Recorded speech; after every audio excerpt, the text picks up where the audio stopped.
Hello! So today we are on the ground at Southend Airport in the UK with the FlyByWire A320 in Microsoft Flight Simulator.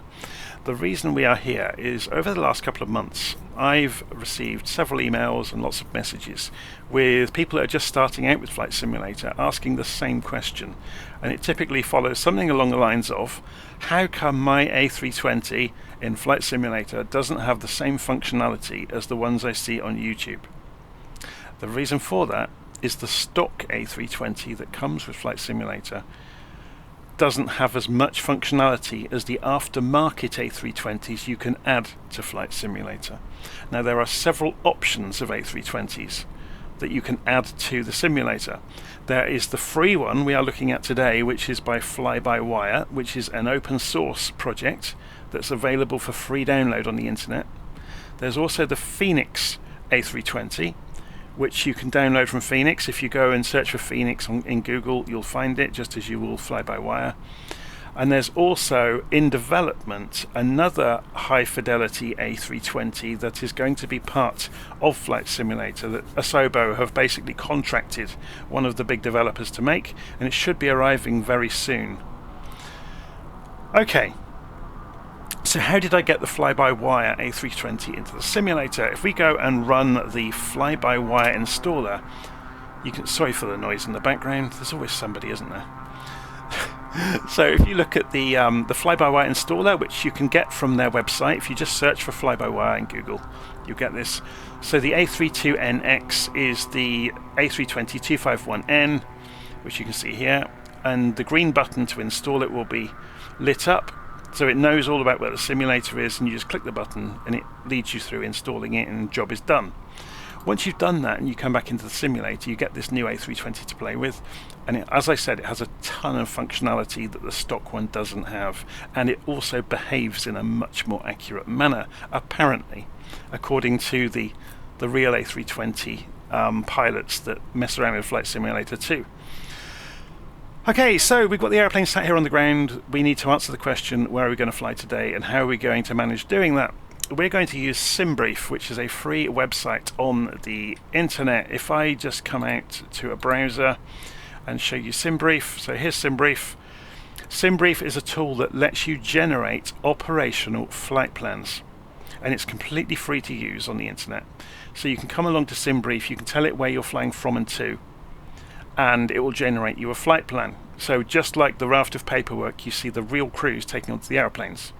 The lovely thing about the FlyByWire A320 is it is integrated with Simbrief. So rather than you having to program everything into the airplane about your flight plan, which you can do, you can also use Simbrief and just import it straight into the simulator. Okay. I'm not going to use Simbrief directly, I'm going to put an extra layer on it, and I'm not really going to cover it in this video, but you're going to quickly see me do this. I'm going to come over to Virtual Flight Online, which is the airline that I have been working on for the last little while, and I'm going to generate a free flight using Virtual Flight Online. And I'm going to say we're using the Express airline, flight number 123. We're going to go from EGMC, which is Southend, to EDDL, which is Dusseldorf in Germany. We're going to do a passenger charter flight, and we're going to choose an aeroplane from the list. We'll go for the A20N, which is the A320, and we'll update and proceed to flight planning. So this is the pre-file for Simbrief, where we can fill in a load of details. It's the same as coming into Simbrief and saying create new flight. So it's the same as this, where you can set all of your parameters. But we're going to do it from the airline instead, which can do the same thing for us. Okay, so if we just leave everything as it is and say generate the Simbrief operational flight plan at the bottom, it will go and do it, and it's done exactly the same that Simbrief would do, so don't worry too much about this bit. This is just me playing with something else while I'm also explaining the A320 to you. So this has generated the flight plan now. So if we come back in Simbrief to the front page, we can see it here. Look, we've just generated it a few moments ago. So if we view that flight plan, this is the same thing we're looking at here that we're looking at here. Yeah, and obviously this is just presented differently, but you can see all the same charts and reports that have been generated, but you also get some nice extras in the airline, like showing you the live weather both at the departure and destination. Airports, it's quite windy today, isn't it? It's going to be good fun on approach. So we can leave that there now, but we're not quite going to. We're also going to run a program called ACARS, which is going to watch us while we're flying. So this is again just an added bit of interest about the airline. So you can see it's loaded the ACARS program up, which will monitor our aeroplane, and it's got that flight plan already in it. Okay, so we can say start flight because our aeroplane's sat on the ground waiting. So it's quite happy to start, and now it's waiting for us to start configuring the aeroplane. So we'll just minimize that. We'll minimize the website, but let's go and have a look, just for interest's sake, at first Navigraph and then LittleNavMap. So this is Navigraph, a navigation program to help you with flight planning and interpreting flight plans and looking at flight charts and things like that. So you can see we are on the ground down here in the southeast of England at Southend. We can import the flight plan. So rather than programming the flight plan in Navigraph, we can import it from Simbrief. So if we do that, we pull down the most recently generated plan, there it is. Okay, so notice Simbrief doesn't generate the full plan. There's a bit missing here because that means Southend doesn't actually have standard instrument departures, so it doesn't know how to leave Southend. It does know based on the wind we should be using runway 23, but it doesn't know about how we're going to get to the first waypoint of our plan, which is Clacton. So that's our own navigation to get there. Obviously in the real world a controller would direct you. If we come over to the other end of the plan, you can see the approach into Dusseldorf is not defined either. Simbrief does not select standard terminal arrival routes or standard instrument departures for you normally. So we need to go and fill that last little bit in. So the approach into EDDL, we need to go and select. So we know we're using 23 left, so we'll just add that to the route. Yeah, so let's put that final bit in. So then you can see enough of the plan that we've got something to go on at least. We know we're taking off runway 23 at Southend. We know we're landing runway 23 at Dusseldorf. So then we can go over and do the same thing in LittleNavMap just to show you how it's done. So LittleNavMap these days has some lovely functionality. If we go to the File menu, we can open a flight plan from Simbrief. So it's confirming our username, and we can say download flight plan. So there's our flight plan that was in Simbrief, and we can create that in LittleNavMap. So we say create flight plan, and there it is. But it will have exactly the same problem that Navigraph has had. Look, it knows we're taking off runway 23, but then its own navigation, so it hasn't got any nice neat diagram of how to do that bit. And at the end it will be missing the correct approach. So what we can do is right click on the airport in LittleNavMap, show arrival procedures for Dusseldorf, and we can scroll down and we can see that there's the approach ILS for runway 23. So we can right click on that and insert that into our plan, and it makes it that last bend towards the ILS fit in. Where LittleNavMap is a little bit nicer than Navigraph is you can show the restrictions on this table over here of the flight plan legs.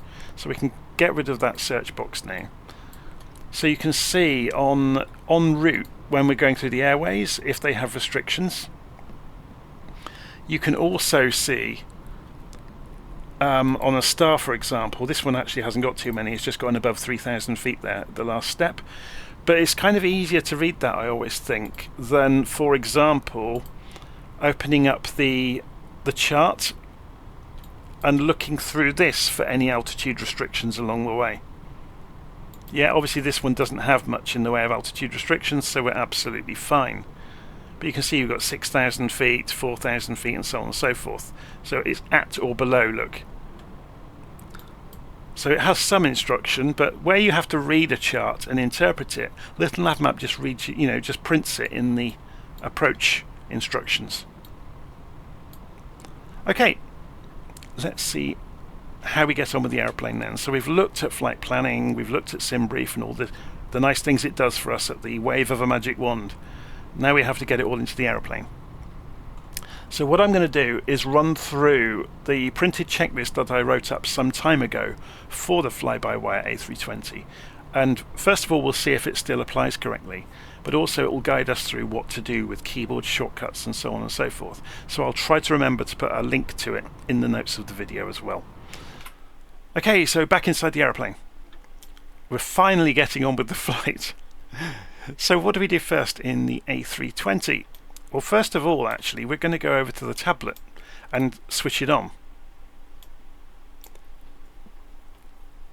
Okay, so it's saying Simbrief data not yet loaded. So this tablet, obviously the stock A320 doesn't have it at all, but this one does, and it's got tons of functionality. So in order for it to fetch stuff from Simbrief, you're going to have to tell it about your Simbrief name. So if you go into the cog menu and then go to third-party options, it not only has your Navigraph account link, but it also has your Simbrief user ID as well. So Navigraph owns Simbrief. So if you've got a Navigraph account, it can get your Simbrief ID from that, but you don't need one. Therefore, you can put in your Simbrief user ID on its own. Hopefully that makes sense. Once you've done that, if you come back to the front page of the tablet, you can just say import from Simbrief, and there's our details of our plan. Okay. So once you've done that, you can go and look at the operational flight plan, which we saw on the website. So we've got all the details about the route that we can bring into the aeroplane. And we could use that to program the aeroplane completely manually and just follow all of the, the steps of the route and so on and so forth, and go and program it in. You also get the ground configuration for the aircraft. And notice also, though, we can go to the fuel page, and we can refuel the aeroplane, but there's a little button here with the cloud. We can do the block fuel from Simbrief. So based on what the flight plan says we need in terms of fuel, we can fill the aeroplane up. So we just click it, and I've got it set to instant, so it will happen immediately. And it's done that. It's put the fuel in that matches the flight plan, so we can go, and it's done it. If we go to payload, we can do the same again. We can get the payload according to Simbrief. So this is going to be the passengers, the cargo, and the weights. So we can click it, and you can see the seats have all filled up, and the aeroplane now has all those people. Notice you've got instant, fast, and real time. If you do real time, it's going to take ages for the bags to be put on board and for the passengers to get on and sit themselves down and all the rest of it. It's good though, isn't it? So that's all built in to do that, and you actually get a really nice visualization of where people are sitting. Okay, so then we can go to pushback, and we get really good controls over the pushback of the aeroplane, which I think is fantastic. We'll come back to that a little bit later. Okay, so we're back in the aeroplane. We're going to work through the checklist together to get the aeroplane powered up, configured, and ready for flight. So we're going to press Control and 8 to go overhead. And we're going to press both of the battery buttons in the middle, which will provide power to the aeroplane. We're also going to press the external power button, which will connect the external power to the aircraft, and it will start powering itself up. We're going to put the strobe light to auto. We're going to turn the nav and logo light to setting 1. Oh no, it doesn't, it just has a setting 2 in this version. Okay, yep, that's me misreading my own instructions there. We're going to turn the master switch for the auxiliary power unit to on, and then we're going to start the auxiliary power unit. So, the auxiliary power unit is a small jet engine in the tail of the aeroplane. So if we come and have a look, you can see heat pouring out of the back of the aeroplane. So, the purpose of the auxiliary power unit is both to provide electrical power to the rest of the aeroplane during startup and compressed air to spin up the engines. Okay, so if we go and jump in the cockpit, if we go and look down at the ECAM buttons down here, we can click APU and we get a view of the status of the speed of the APU, the exhaust gas temperature, and the power being generated by it. So it will light up in a moment that it's actually generating electricity. There it goes. So you've got voltage. Okay, so we can leave that on that screen for the moment, or now we know it's running, we can actually click APU again and it will come back, and this will change status automatically to show the state of the aeroplane as we're getting it ready. Okay, so next thing we do is go and turn the crew supply on. So I might do this from the cockpit view actually. It gives you a better view of where things are. And then we go and put the emergency exit lights to armed.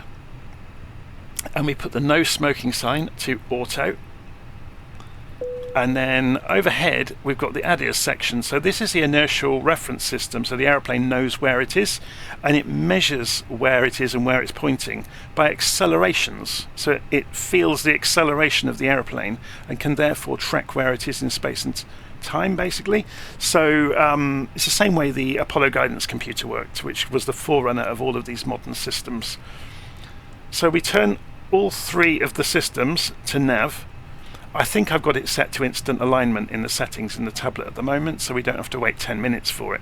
But we're going to be talking so much today, it's not going to make much difference. But the alignment system of the ADIRS system, it takes a few minutes because they use gyros, and it has to kind of stabilize and calibrate itself to figure out exactly where it is. And typically, if you've got the timer on, yeah, you notice that just came on.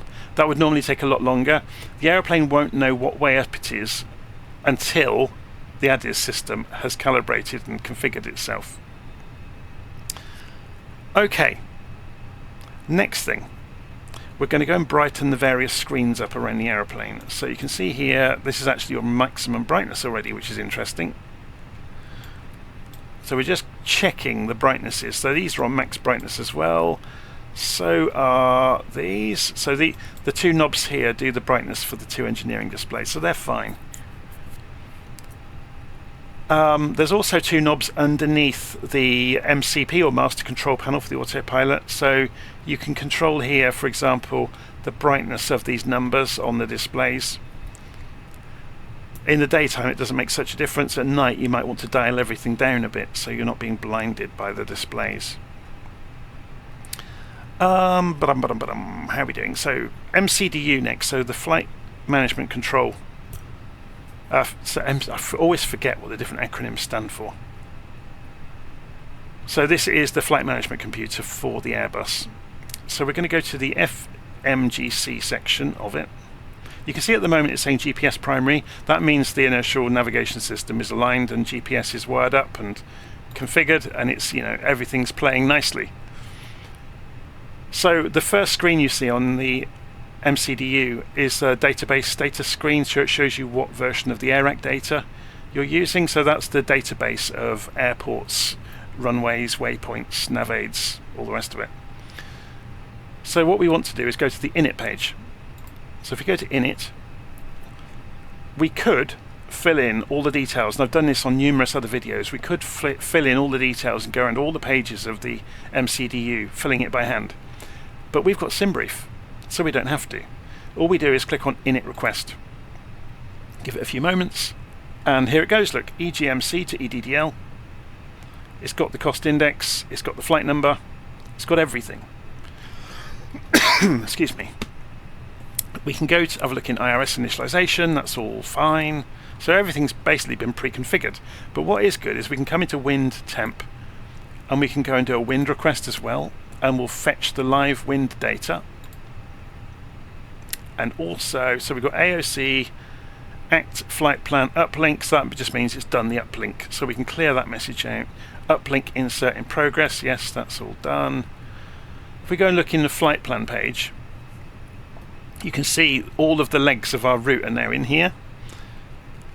But remember that Simbrief didn't have the approach fully configured, so we've got that gap from EGMC to Clacton where we know we're going to be flying ourselves. And then if we scroll down through this, notice there's no speeds or altitudes at the moment. The reason for that is because there's a discontinuity here. Look, when we get to PISAP, it doesn't know what to do until we get to EDDL because there's no approach. So we go and select EDDL, and we go and select the arrival, and then we can configure. We know we're coming in ILS runway 23 left, and I think it's the PISA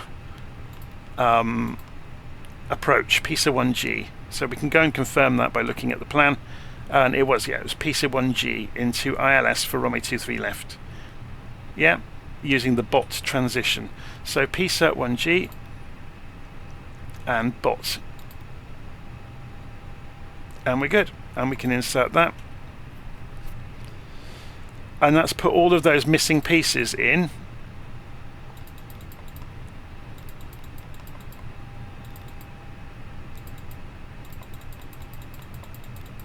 And we can scroll through by pushing the legs up and down the screen. Okay. So what else can we do? If we go and set our cruise altitude. Actually no, before we do that, let's do things in order. We're jumping around all over the place. We're going to go into the init page and we're going to go sideways. And we're going to go and put the weights in. So we can just click on the button and it'll pull them in. Because remember, we did the configuration of the aircraft in the tablet. So that's got all of that now.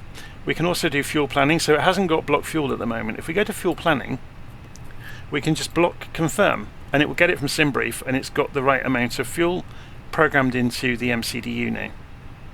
Okay, so that's all filled itself out. If we go right again, we're back at the first page. There's only 2 pages.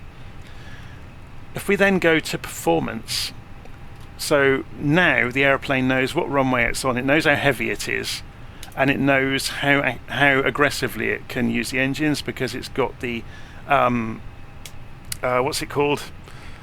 The cost index already programmed in on the initialization page. So it should be able to figure out our V speeds, and it can't. And the reason for that is because we haven't filled flaps in yet. It doesn't know what flap setting we're going to use. We're going to use 2.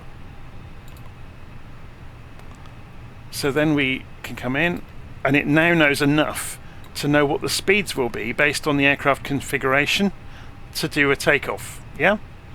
So then we can go next phase. So there's that cost index I was on about that came through from Simbrief. So the cost index is actually a formula that mandates how aggressively the aeroplane can accelerate or how much power it can use during climb. So basically how much fuel you can burn. That's why it's the cost index. It's how much fuel are you going to throw away to make the journey happen quickly. So we can look through the phases of flight. There's various things you can configure. The final page here, look, is the approach. So you've got the QNH of the destination. So we could go and fill that in right now. So if we go and pull up Dusseldorf, and open the airport here and show the weather. So you can see the QNH at the far end is 1019. So we'll put that in. The temperature is 14 degrees centigrade. The direction, magnetic and speed of the wind is going to be 157 knots. So 150/7, and we don't have to put the baro and radio in, that should be fine. So next, so we're pretty much done with programming the basic route into the MCDU. So what we can do is what's called a gross flight plan check. So you press the flight plan button to bring us straight to the top of the flight plan. And if you zoom out slightly so we can see both the navigation screen and this, we can switch the display. So these 2 knobs up here control the mode and range of the display. So we'll move this out to 40 miles and we'll change it to plan mode. So while you're in plan mode, the white highlighted line, which is the second line on the flight plan page, is centered on the navigation display. So then you can push the display up, which is essentially moving that highlight down, and you'll see that reflected on the navigation display. So we keep pushing up and we're seeing the route as we go from waypoint to waypoint. So we can do what's called a gross check. We're just checking that it looks about right. And you can see now we've got all that data in about aircraft configuration. All of the heights and speeds are also configured in automatically. So look at that. It's quite a fiddly approach, isn't it, into Dusseldorf. But you can see those final few steps, and you can see there's Dusseldorf there. So that all looks great, actually. Okay, so we can press flight plan again to come straight back to the start. And we can switch this back to arc mode. which is an aircraft-oriented view of the world. So you can see there's Clacton over there, but we're obviously going to be turning around the other way to take off. So we'll leave that alone for the moment. So what do we do next? Let's go and press Control 2, and we're looking at the master control panel. Actually, I'm going to do this from one side. It's easier from one side to explain things. So the master control panel for the autopilot on the Airbus, the knobs can be both pushed and pulled. When you push the knobs towards the aeroplane for the speed and the altitude, the heading, the altitude and the vertical speed, if you push them towards the aeroplane, you're saying you're going to make the decisions. If you pull them towards yourself, you are saying the pilot is making the decisions. So it's the difference between managed mode, which is when you push it and you get a dot, and selected mode, which is when you pull it and the crew have selected the parameters.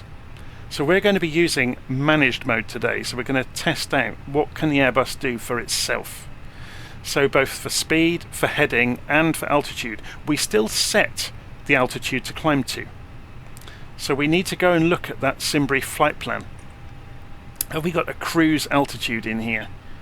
33,000 feet. So notice it says initial altitude. In the real world you might be requested to change to avoid other aircraft. So we're going to put this straight out to 33. In the real world as well, it's very unlikely you would do an initial climb straight out to cruise. They might clear you to a given altitude for a sector, and as you switch controllers over sectors you would be given higher and higher altitudes. Anyway, so we've set up the target altitude. We've said we're going to use managed mode to climb out. We're also going to press B. So notice the QNH change there. That's the barometric pressure that controls the altimeter. So the altimeter and indicated airspeed work by measuring air pressure.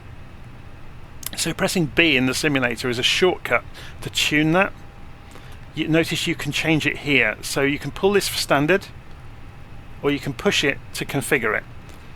And as you change it, you'll see the altitude change over here. So if I roll it, if I press B again, then that lines up and it shows you the correct barometric pressure, so the altitude rate reading is correct for where we are.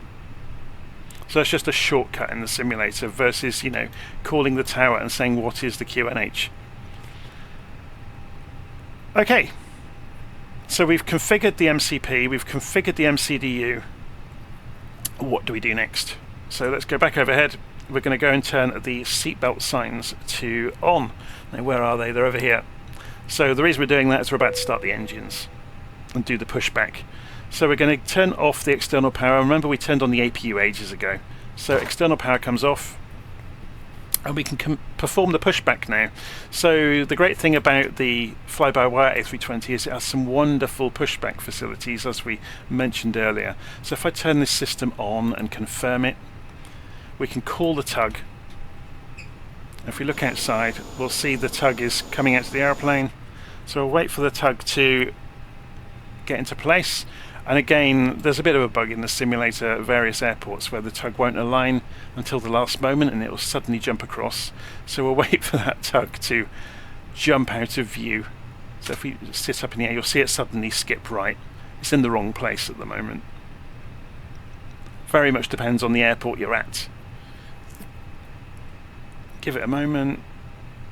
There it goes, it's jumped underneath the aeroplane. If we go and look outside now, it's lined up correctly on the landing gear. So we can, notice it says parking brake is on, so we can turn our parking brake off on our controls and we can initiate the pushback to go backwards, and you'll see a tug speed going on there. So just hang on for a second, I need to answer the door. It's always the way, isn't it? Apologies for that. So we're going to do a right turn to go out the right way, so we can see that happening. So you can see the tug is pushing us in a gentle right turn. So we want to start the engines while the pushback is happening. So this is where it's always a problem in the simulator to do everything that a real flight crew could do, because I've got one of me doing two people's jobs and talking to you at the same time. So what do we do to start the engines in the A320? Well, first of all, we need to go and turn the beacon light on, otherwise we'll get into trouble with the ACAR system. We need to go and also put the fuel pumps on overhead to provide fuel to those engines. Then I'm going to do this on my controller. We're going to put the ignition switch to ignition down here. Oh, I've got them in the wrong settings. So let's do that again. This goes to ignition. That just proves I didn't do pre-flight and make sure the switches were in the right places, which is a really good lesson. So we've put ignition on, and I've turned on the ignition for the right engine, and you'll see that number start to climb. Or you will. Did I turn on the APU bleed? No, I didn't. There you go. So it just shows you, doesn't it? If you start to get out of sequence away from your checklist, you're in trouble. So the engine's coming up. The APU is providing compressed air to spin up the engine, and it's ready to go almost. So we're just coming around. So we need to stop that pushback soon. So we can say stop and remove the tug. So we'll see the tug pull away from underneath us in a moment. So yeah, that was a really good illustration of if you get distracted, as answering the door then just did, I immediately went off script and caused problems. So the APU bleed needed to be on to provide the compressed air to spin the engines up. Without it, we turned on the engine starter and nothing happened. Okay, now that light has now gone out on the N2. That's the gas turbine speed on the engine. So we'll actually talk about this a bit more sensibly this time. So I'll put the parking brake back on. We're going to flick the starter switch for engine number 1. And you can see here the N2 speed is coming up. That's the gas turbine speed. Well, it's the shaft in the middle of the gas turbine. It's actually measuring the speed of that.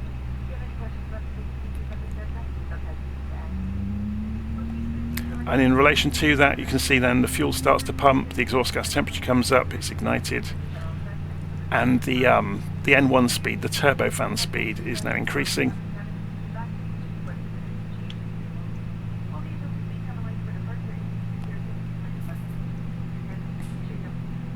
So we just monitor those until it's ready. And as soon as this engine's up and running, this highlight will go out and we can continue on with turning off the APU bleed and turning off the APU. Because once the engines are running, they generate their own power for the airplane. So APU bleed can come off and the APU can come off. Okay? So we're essentially ready to taxi at this point. So before we do start taxiing, let's put the flaps to takeoff position. So we said flap setting 2. We're going to arm the nose wheel steering, which I can't remember how you do on this version of the Airbus at all, but we also need to put the predictive wind shear on. I don't think we actually do need to arm the nose wheel steering. I think it's already done for us. I may be wrong, so this is one of the things where my memory is failing me on this. We do need to arm the ground spoilers, so when you pull up on the spoiler lever, it pre-pressurizes the system that would lift the spoilers on the back of the wings. So if we needed to reject a takeoff, for example, we could do so, you know, with a bit faster reaction time from the aircraft. We're going to put the nose light to taxi before we start taxiing. So you can see nose light is up here, so it goes to taxi. And we're essentially ready to taxi now. So we'll come off the parking brake, ease the throttles forwards, centre our view up, put the head tracking on. Did we remove the... I'm just going to check. I'm not sure how clever this is. Yeah, we've got no cones or anything. It's saying the tug is still there. It is. It's got confused, hasn't it? So let's just go and go back to the pushback tug. It's saying it's still attached. It should have removed itself.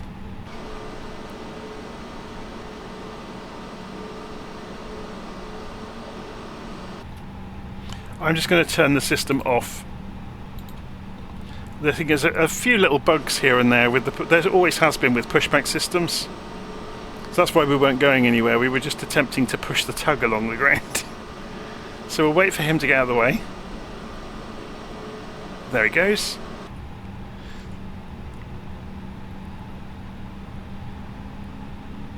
So we'll gently increase the engines.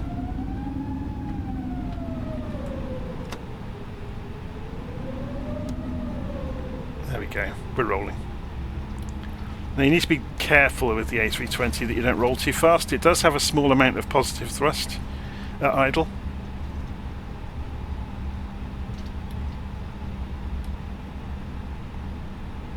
So we're just going to slowly and deliberately make our way out to the runway. Now, remember we said about using managed mode versus selected mode on the master control panel for the autopilot. We are going to use selected mode because if you remember, we don't have a standard instrument departure. So normally you would be stopping here to get further instruction, and obviously we don't need to do that. We're not using ATC, so we're just going to carry on down and go to the holding point and do our final checks before we pull out onto the runway.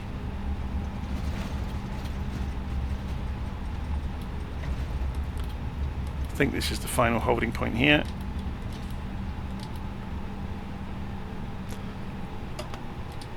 Okay. So, actually there's very little we have to do. We've done so much already in terms of flaps and everything. So we're going to line up on the runway and then put our lights on, ready to go. But while we're rolling, we could at least go and select some of these things then. We can leave the speed on managed, but we are going to change the heading to selected heading mode. We don't have any altitude restrictions on the climb out, so we can leave the altitude on managed mode, so the aircraft can get there at its own choice based on its performance.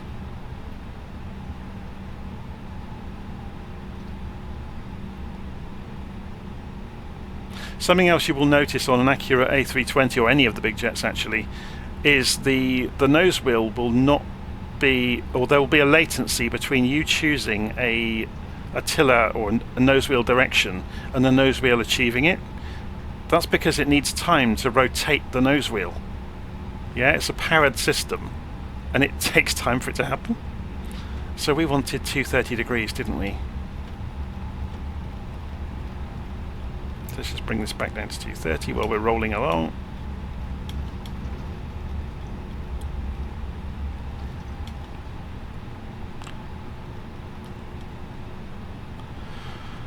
Okay, so we've got selected heading mode of 230. We can go and put the automatic throttle on. Actually, I think it requires the autopilot for it to work actually, so we'll leave that as it is for the moment. We've got the flight directors are on. We're just doing a few checks around the cockpit. The QNH is correct. We could do a bit of light actually, couldn't we? It's quite dim in here. Where's the dome lighting? I can never remember where the dome lighting switch is in the Airbus. It's over on the right hand side somewhere, isn't it? There we go. It's quite a dull day today, so to help you see things, the dome lighting would be really useful. Okay, so you can see the ignition is still on, so that now it isn't, and the TCAS is on standby. So we're just running through the last few little bits and pieces. So TCAS is over here. We're going to put it to TARA. Typically you don't only go for TA. And we're going to go and do the lights, remember. So landing lights go to on now.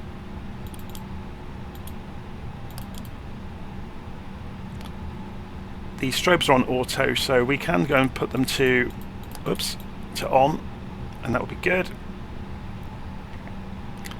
Just checking we've covered everything off. I think we have. Okay, so I'm going to turn head tracking off because we need to be quite quick at reacting to things. Right. Oh, that's saying TCAS is still on standby according to that. That's did I not actually? I didn't switch it on. That was rather clever of me. I changed its mode, but I didn't switch it on. That's just rustiness on my part.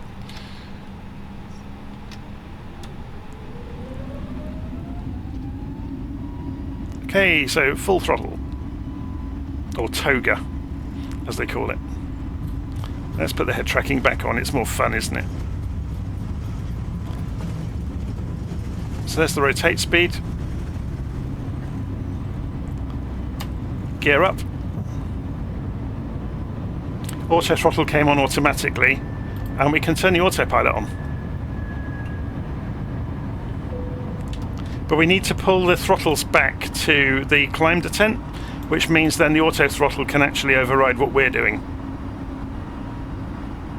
So at this point we're climbing out, but we want to do an immediate right turn really. So we'll go and raise the flaps, let the aircraft accelerate. We'll let it climb out a little way. And then we're going to spin the aeroplane round. So I'm going to turn the head tracking off so we don't get any accidents happen at this point. So let's start the aeroplane turning.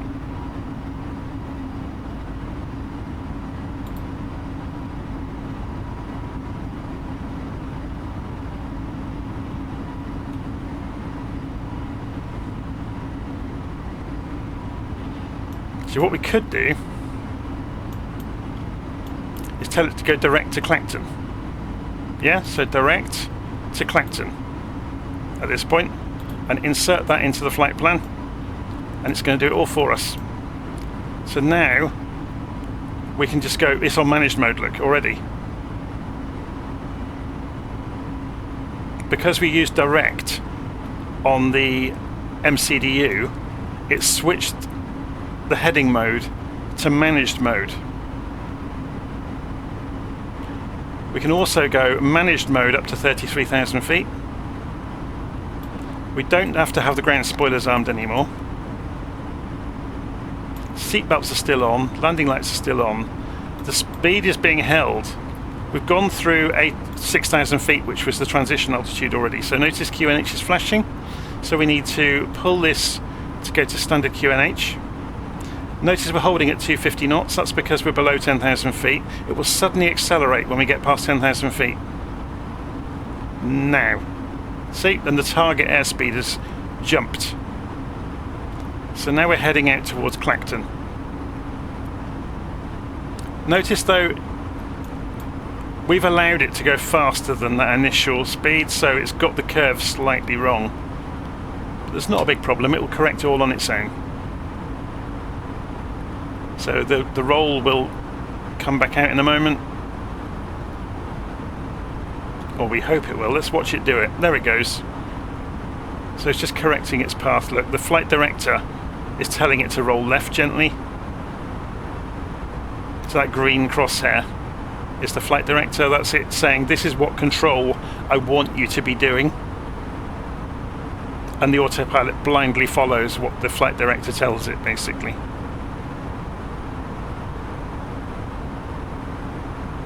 Okay, so we have a look outside.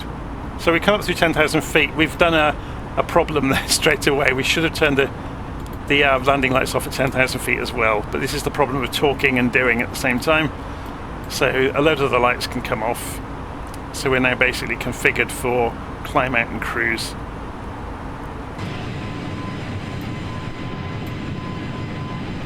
So we're on our way to Dusseldorf.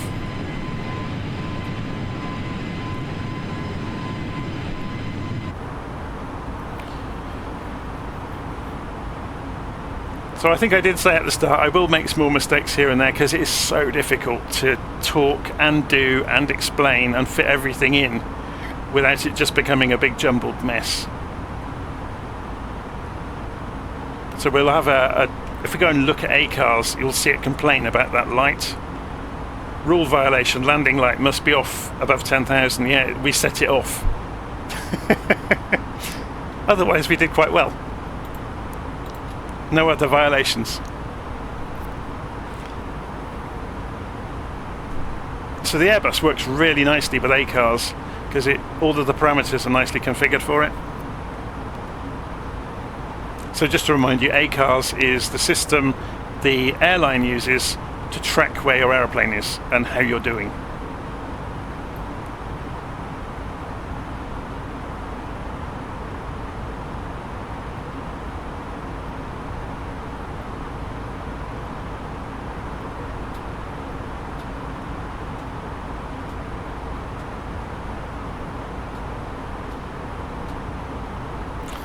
Okay, so we're not going to have really much to do until we get to top of descent a bit later on now, so I may pause recording so you don't end up watching nothing happening for the next however long. So you can see us departing on LittleNavMap here and going off across the channel.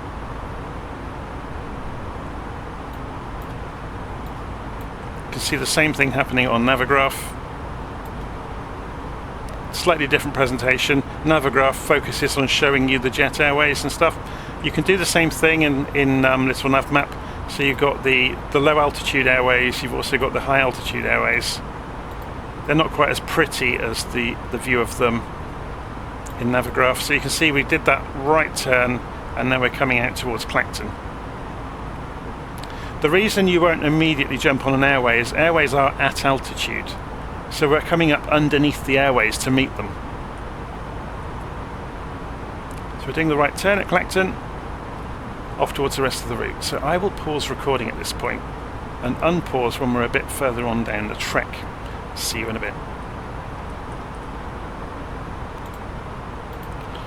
Okay, I'm back with you. I thought it might be worth having a look at some of the systems on the aeroplane before we actually get near descent. So we can see top of descent is marked in just past the waypoint PAM. If we zoom out slightly on the navigation display, you can see there's the rest of the routine. So I thought it might be worth having a little look at how you can do holds in the A320 when it's implemented properly. So we're looking at the flight plan page here, which shows you from the previous waypoint onto the next waypoint, typically at the top of the screen, but you can scroll the screen up and down to look around it. If you get lost, you just press flight plan and it takes you to the top again. So you can see in a couple of waypoints time we will arrive at PAM. So if we select PAM on the display, we can say we want to do a hold at PAM. And you can see it's illustrating how that hold might happen. We can do it turning left or right. So if we did left, for example, so I've keyed, let's just press Control 5. I keyed L, put that over the top of the R there, revert to computable, put it back as it wanted to do it. But you can see now it's indicating, okay, should we put a left in? Okay, so we can insert this into the flight plan. So we now can see the flight plan has changed. So if we go flight plan, we've got PAM, hold left, PAM. Yeah, so it's going to do a hold when we get there. If we don't want that in the flight plan, we can just clear it. So click clear, remove the hold, and then remove the discontinuity that's appeared as well. And we're back to where we were. So if you want to put hold in, that's the easy way to do it. So if you're, busy, this is the home simulator world, I guess. If you know you've got to leave for a while, but you don't actually want to pause your flight, you could actually put the airplane in hold, or if you're not sure you're going to be back in time to do descent, you could program a hold into your flight plan. Obviously in the real world, it's done for entirely different reasons. Okay, so we are approaching in about 30 miles time top of descent. So we are going to select our altitude we want to descend down to. We won't do it just yet, we'll wait till we're closer to top of descent. So the real thing to think about here is the aeroplane is figuring out, well, top of descent to where? We'll have to set a target altitude and say managed mode, and then it will start descending. And it will follow any altitude restrictions. I don't think there are many. If we go and have a look at the chart, what this basically means is stay above 6,000 feet on the way around here. It would say 6,000 in blue. These are the airway restrictions. Yeah, at or below 6,000 for this hold. It's interesting, isn't it? There's a hold here, look.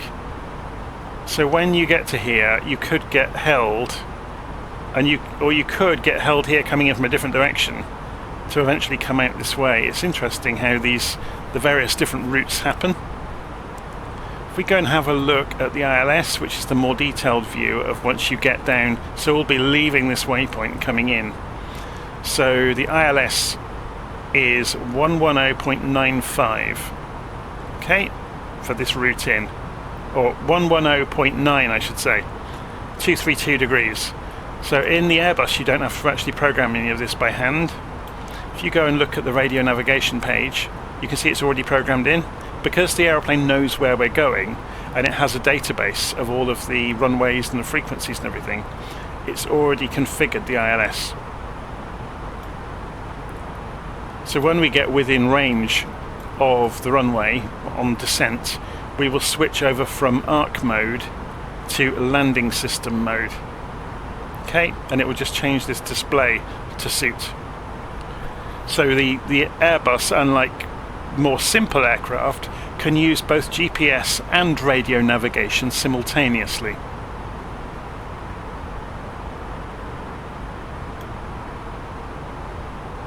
There's the nose wheel steering switch that I was talking about earlier. I couldn't remember where it was. It's on by default. That's why we didn't have any problems with steering the aeroplane. I need to leave a note on the written instructions of where things are in some cases that are not the typical things you'd look for. A bit like the predictive wind shear switch down here. So notice this is also quite dim on the backup attitude indicator, so we could brighten that up. I missed that when I was going around the cockpit. Okay, we're getting near to top of descent, so we want to come down to 3,000 feet essentially. So we'll say 3,000 and we'll start it a little early and we'll say managed mode. Watch the aeroplane descend. So the speed is in managed mode, the heading is managed mode, the altitude is managed mode. So it's going to descend as it can, following any restrictions that exist.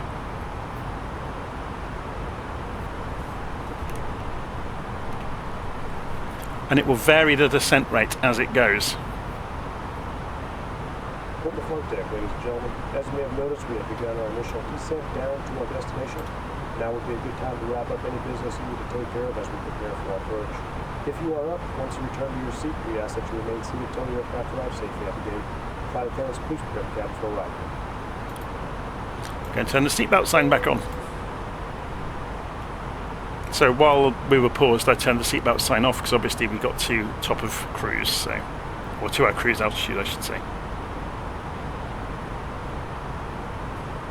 So we're on our way in.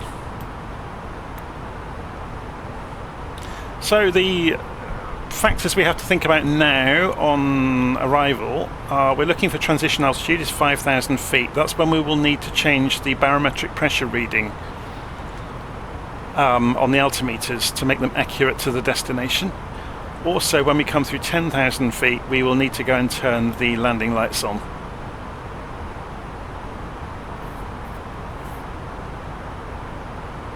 So it's a waiting game at the moment, just watching the map, watching the descent happen for the next few minutes.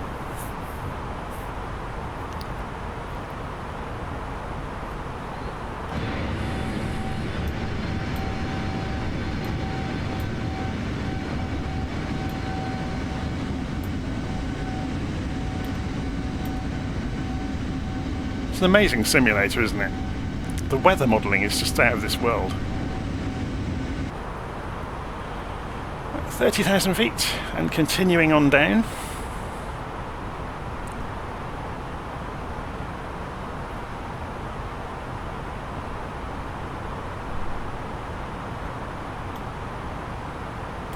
While we are descending, should we go and have a little nosy around the aeroplane?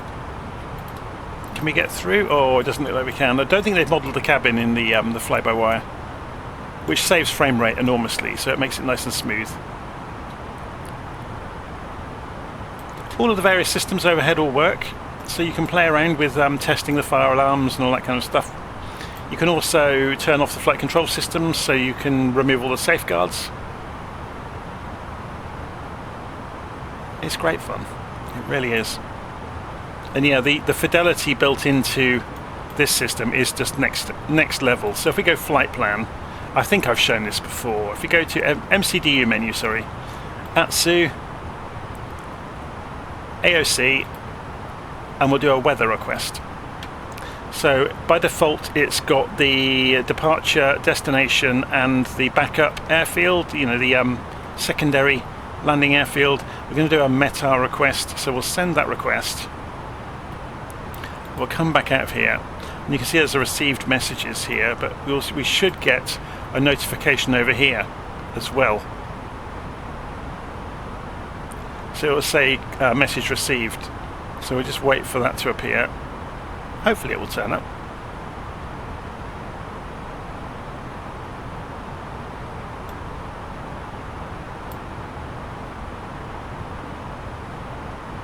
At some point today. Has it done it without us even knowing? No, there's no messages yet. There we go, company message. So messages received, there's a METAR message, and there's the weather at the various stations we asked for. And the real lovely trick in the FlyByWire A320 is we can print that out. So we can press the print button, and if we look around, there's a little thermal printer in the corner of the pedestal, and out comes our weather printout. So if you hang on for a moment and just click on the bit of paper and look over here, it's a bit burnt out by the camera settings. So if we go there, you can see that written on there. So EDDL, we've got a QNH of 1019. So if we go and look, remember in the MCDU we could set the phases, so we can go next phase. It knows we're in descent phase at the moment. So we've got 1019 already programmed down. Yeah, we did this earlier, so it's all fine. Good. So obviously you've got comm radios here, that all works. Obviously we've not got ATC, so we don't need to use them. We've got the various statuses of the screen of the systems on the aeroplane. It all works. So we can see the engines, the bleed systems, the pressurization, the electric systems, the hydraulic systems, the fuel systems, the APU, as we saw earlier, air conditioning, the doors, the wheels, the flight control systems, and it can cycle through all of them for you. So, but we can just clear that.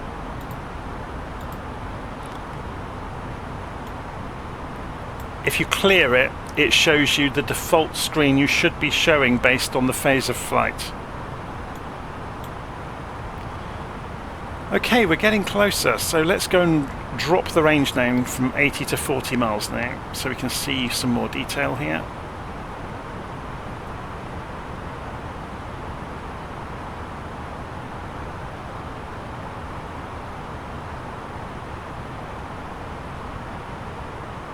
Go down to 20,000 feet. This area of Germany is very flat, so there's no real restrictions in terms of landscape to obey. It tends to be quite straightforward. The reason it's a wiggly route, I think, is because there are a number of big airports nearby. You can see this on LittleNavMap more accurately. So you've got Dortmund, you've got Dusseldorf, you've got Cologne. Just over to the northeast of us we've got Munster and Paderborn. There's a number of them. Obviously you've got Frankfurt, which is a huge busy airport, but that's quite a way away, 100 miles away. But you've got another one here, Mönchengladbach. So all of those airways into the airports, or standard terminal arrival routes, will all be crisscrossing around each other, which is why this probably threads this pattern to avoid corridors into the others. And it may be noise abatement as well once we get lower, to avoid annoying people on the ground.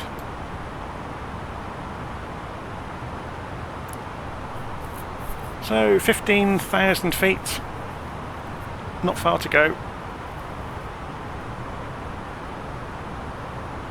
About 40 miles left, something like that. If we pull up the progress screen, it gives you some basic stats. Not anything really of huge import to us. Flight plan page is usually the more interesting page to look at. Notice you can go sideways. Or actually, I thought you should be able to. That's interesting, because it's showing an indication that you should be able to.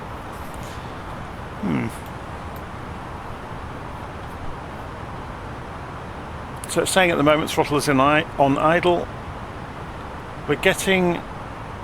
It's trying to decelerate because it's going to aim for 250 knots when we're at 10,000 feet. So it'll be interesting to see how accurately it does that. So it should lift the nose. It's on managed speed, managed descent. So it will know about aviation law. So that might be what this marker is for, at the point at which we're coming down through 10,000. There's little bits and pieces that I can never remember with the A320 about the symbology.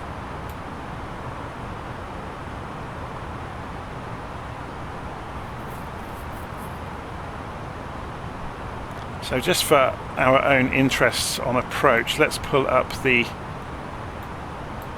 ILS chart. Was a good one to have, wasn't it? Because we're almost on it already, look. So remember, at 10,000 feet we have to get the landing lights ready, but you should see the aeroplane level out at 10,000 to manage the speed, to decelerate to 10,000. Sorry, to 250 knots.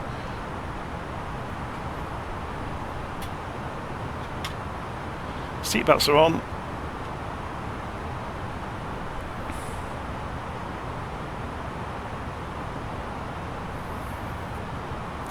Just approaching 10,000 feet. There we go, look, it's cut back to 250 knots now as we approach 10,000. The nose is coming up, the descent rate is vanishing, and you can see the deceleration is happening. So we're within 100 feet of 10,000, so we'll go and turn the landing lights on. We'll put the nose light on already, even though we don't need it yet. Just coming through 10,000 feet now. So remember, we changed to the destination barometric pressure at 5,000 feet.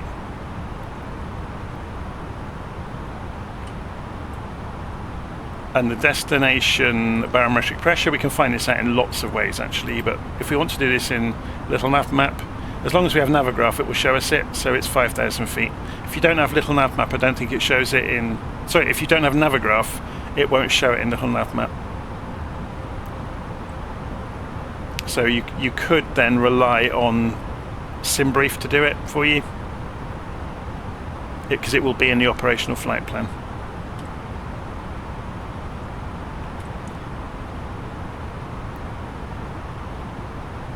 So let's zoom in again.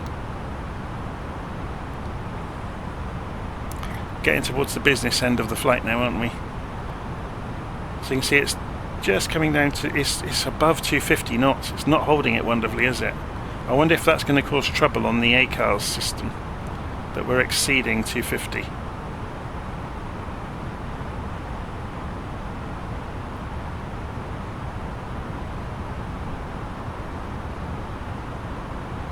Be fascinating to go and have a look actually. Let's see. It's given us a margin then, so it's not complaining. We've still just got that one violation earlier for being late with turning the landing lights on, off when we climbed through 10,000. So you can see us over here coming in towards Dusseldorf, live on ACARS. Down to 7,500 feet nearly.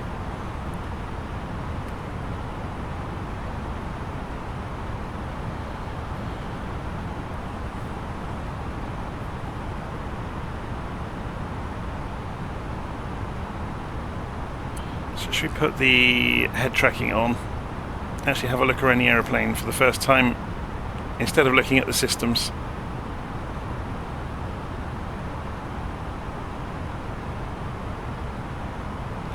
Yeah, this part of Germany is quite flat and featureless. There's, you know, not there's no rugged mountains. It's just, I guess what would you call it? The bread bowl or the industrial part of Germany, maybe.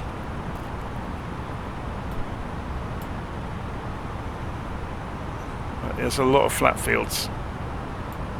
So right out the way across, you know, between this, well, the whole of this area, top of Denmark and Netherlands, and it's an interesting place.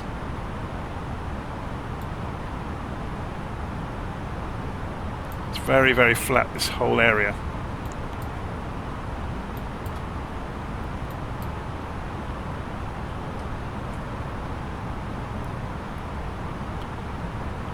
Okay, so it's now saying we're approaching 5,000 feet, so we want to go to local barometric pressure. So if we remember, that was 1019, so we'll come off of standard and we'll go and switch this to hectopascals, and we want 10119, wasn't it?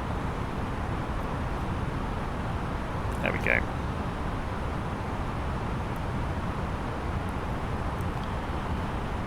And that's synchronized on both sides, which is good to see. Makes it easier for us. I think you can configure that. So we're now on local barometric pressure, and you can see the city here we're about to pass over. So that will be, let's have a look on the map, Essen we're just approaching, flying over the top of on the approach. So let's have a look. So this is Essen. Should see our landing lights are on. There they are.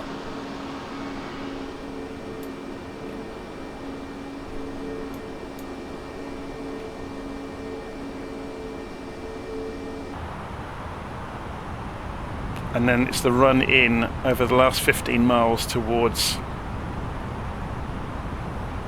You can see the runways out there already, 15 miles away. Look, you can see the lights flashing.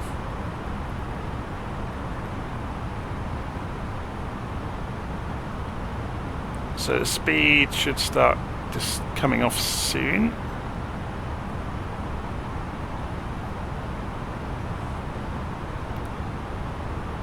So in order to intercept the destination, actually we can see it here, the altitude of the airport is 147 feet above sea level. So if we're about 2,600 feet coming into the ILS, that would work perfectly. So we go to hundreds of feet here. 2,500. And we'll say 2,600 feet.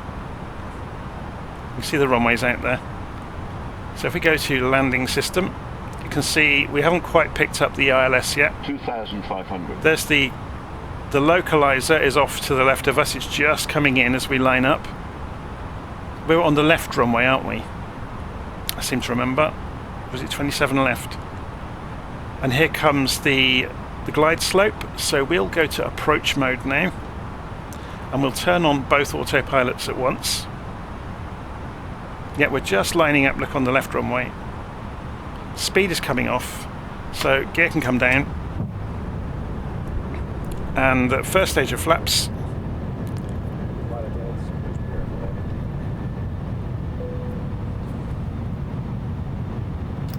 Second stage of flaps.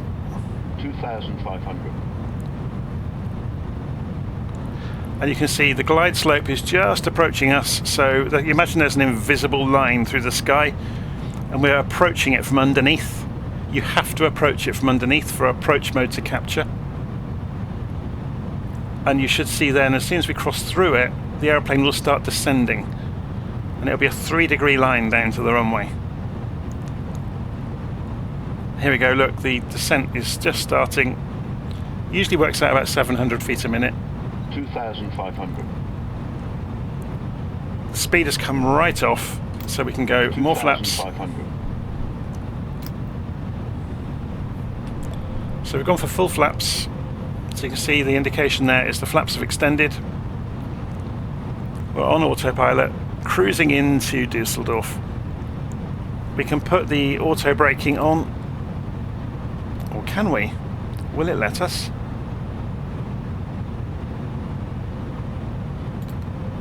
There we go.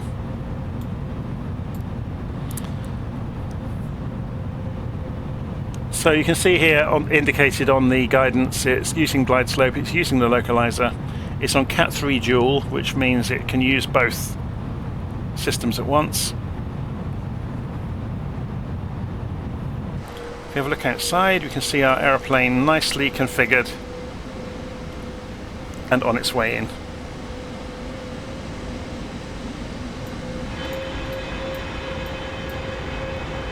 No drama whatsoever. Unless, of course, I start trying to control it on the way in. Today I'm going to let it land itself. It always makes me a bit itchy letting it land itself. I'd rather be in control. Typically I get to, sort of 5 miles out and I take over. But today we're letting it do its thing.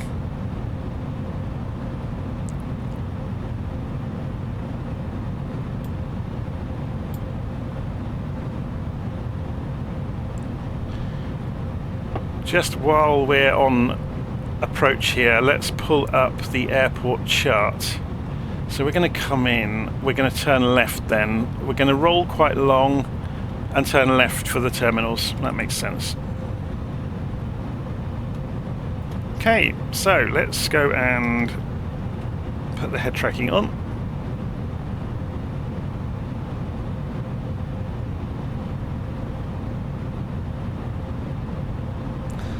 So yeah, just a reminder, today we've been looking at the FlyByWire A320 and we're watching it do its thing with doing what Airbuses do so well, which is fly themselves. It takes a lot of configuration work to make it happen.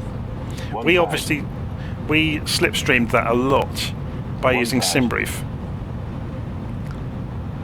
So what is being read out here is the radar altitude above the ground, which is different than the barometric. So this is above sea level. What's being read out is the actual distance above the ground below us, which is descending obviously, and it's deviating as buildings or hills or trees roll past beneath us, but it is coming down, look. So should we watch this from outside? Let's see it happen. I never think to do this.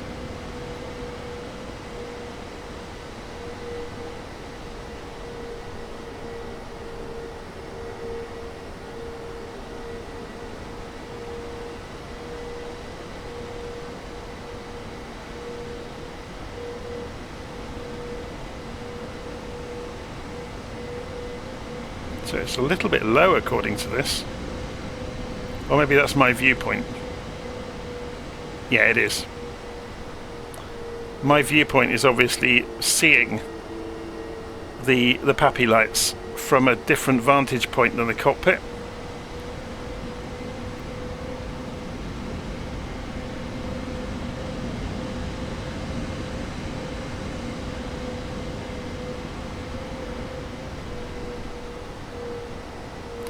Now I'm going to get ready to jump inside the cockpit as soon as we touch the ground, because I'll need to control the aeroplane.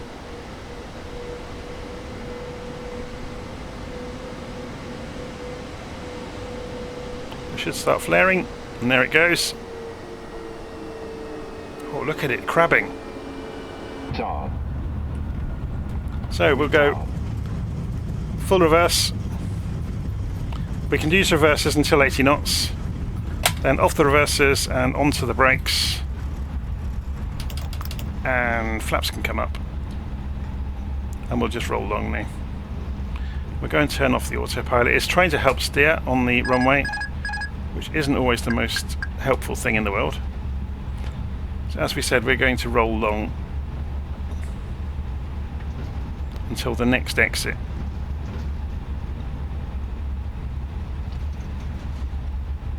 So we're doing just below 40 knots. So we'll just start feathering the brakes in a moment, ready to come off the runway.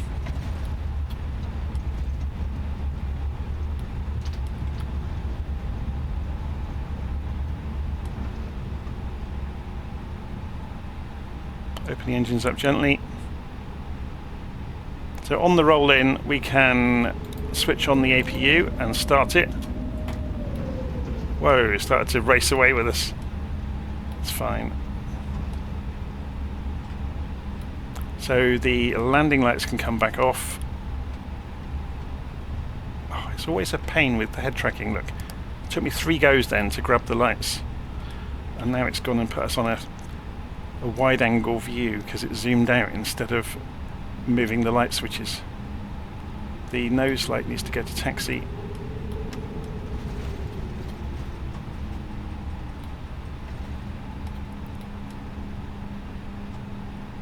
So where are we going to taxi into? One of these gates over here, yeah? Looks good, doesn't it?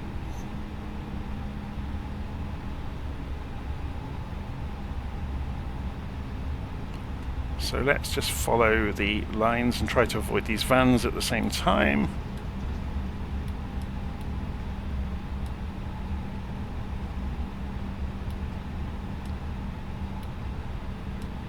Obviously this is not a study level airport here at Düsseldorf, so we're getting the stock flight sim assets, but it's not bad, is it? It's pretty good.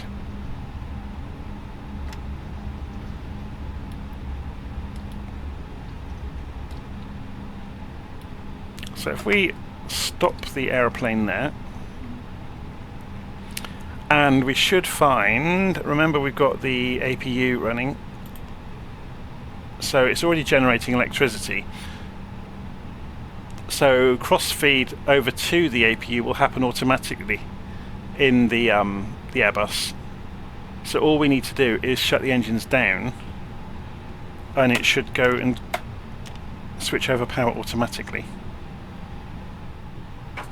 So the engines are dying, and you'll hear those clunks you heard would have been the relays transferring power over to the APU. So then we can go back over to, I'm going to turn the head tracking off because it's being a pain.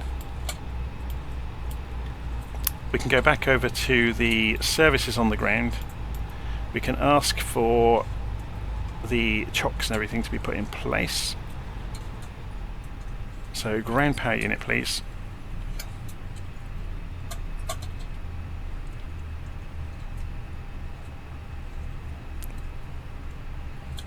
And we could do the jet bridge, please. Did we get this one? Yeah, here it comes. So we'll let the jet bridge roll out. Can we connect itself to the aeroplane? Wonder how accurately it will happen.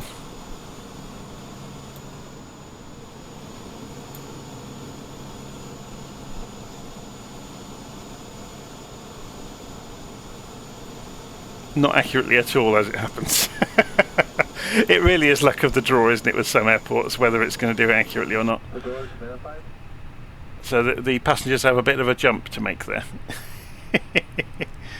So we can open that forward door. Oh dear. It's quite amusing when that sort of thing happens, isn't it? So you can trigger lots of other things to happen around the aeroplane. It's all good. Okay, so then obviously we can run around the aeroplane shutting things down. So did we connect the ground power? I don't think I did I? Oh yeah, I did, yeah. So Control 8 goes back overhead. So we can start doing things like turning the fuel pumps back off. And we could turn ADIRS off.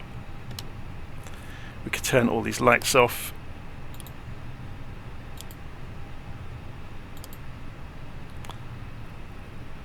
Turn the dome lights off. To get rid of the... Did I do the passenger seats yet? No. Let them get up. Start causing mayhem behind us. And we're pretty much there. There's not a lot to switch off in the Airbus. Most of it is configuration work for flight. Go and turn off TCAS.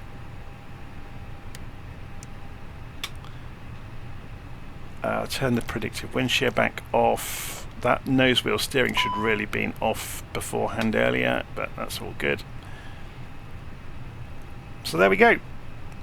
Job's a good one. I'm going to leave it there. So, the last thing we need to do is on my flight, because there we go, we've got the flight into Düsseldorf tracked by A-cars. I need to go into the flight page on here, and I end the flight. This is nothing to do with the A320. This is just my bit of paperwork and record keeping. Example flight, example flight into Düsseldorf with the FlyByWire A320 file flight. And that's done. Okay, so hopefully you enjoyed that today. Obviously we saw a few bugs from Flight Sim there with the connection of the jetway, but the actual aeroplane is absolutely brilliant, and it's free. So if you've not played around with the FlyByWire A320, by all means go and download it if you can. You just install the installer from the FlyByWire website, so search for them on Google, and then it will give you a world of extra possibilities in terms of flying an A320 that is a lot more feature rich and accurate than the one that's built into the simulator. So it would be interesting to compare it against the coming A320 from Builds, which Asobo are going to release with the next update of the simulator. Anyway, I'm going to leave it there. As I said, hope you enjoyed that today, and I'll see you again soon.